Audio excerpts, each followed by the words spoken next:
هذا واحد من محبي معمر القذافي يقول: ومحمد بن شمس الدين هذا هو شخص يتكلم في الدين. قبل يومين دار فيديو على القائد معمر القذافي، لكن وانا في رحلة البحث عنه لقيت شيء. فلما تكلم عن الفيديو متاع القائد معمر القذافي حول القذافي، لأن الناس لا يزالون يغترون بهذا الشخص، ومن الناس من يتخذه قدوة، ولذلك كان تكلم عن القائد معمر القذافي من ناحية دينية وناقشه. لكن من أي ناحية دينية؟ جيد. لكن لما سألوه عن حكام الخليج وعن دول الخليج شن قال؟ لا أريد التكلم بالشخصيات السياسية. قال عليهم حرام علينا. نعم، أنا لا أريد الكلام في الشخصيات السياسية عندما يسألني شخص عن شخصية سياسية، لأنني شخص أتكلم عن دين الله سبحانه وتعالى. معمر القذافي صنف كتابا اسمه الكتاب الأخضر، ونشر فكرا طاعنا بسنة النبي صلى الله عليه وسلم هو الذي ينشره، في ناس تتأثر به.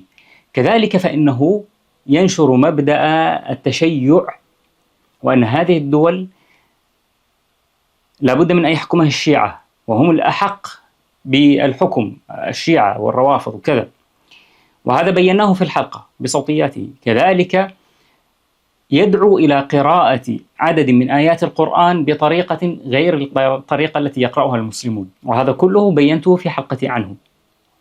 إذن هو ينشر فكرا دينيا، وهذا الفكر لا يزال ينتشر، وفي ناس تتأثر به، فأنا حذرت منه، من هذا الشخص بنفسي، وتكلمت حتى عن مفاسده السياسية، لأن الكلام عن شخصية سآتي إلى جوانبها جميعا.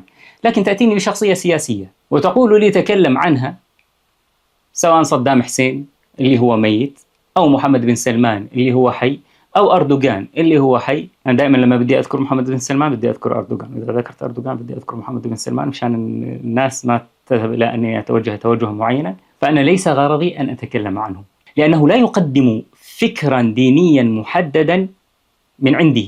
إذا وجد فساد معين في الدول، هذا موجود في كل الدول، فما راح نشتغل محللين سياسيين نتكلم عن هذا السياسي يقول كذا وهذا السياسي يقول كذا. ثانيا، انظر إلى طريقة السلف الصالح رضي الله عنهم، ما كانوا يحذرون ويشغلون بالتحذير من السياسيين، وإنما كانوا يحذرون من الذين يتكلمون في دين الله بغير حق. ثالثا، إذا كنت تريد أن تتهمني بأنني موالي للسلطات السعودية، أنا لست موالي لأي نوع من أنواع السلطات، والسلطات السعودية أكيد هي ليست تحبني، لأنني أنا تكلمت عن كثير من الأشياء التي موجودة في السعودية، وأظن لو تكلم عنها أي إنسان يسكن في ذلك البلد قد يحاسب، مثل كلامي عن تركي آل الشيخ، وعن الحفلات الغنائية هناك، وعن المغنية التي سبت الله سبحانه وتعالى في حفلات الرياض، وعن إدخال الأغاني إلى الرياض. وكذلك اللي يقول هو حكام الخليج الإمارات، أنا تكلمت عن عدد من مشاريعهم الهدامة في دين الله سبحانه وتعالى، ومخططهم في محاربة السلفية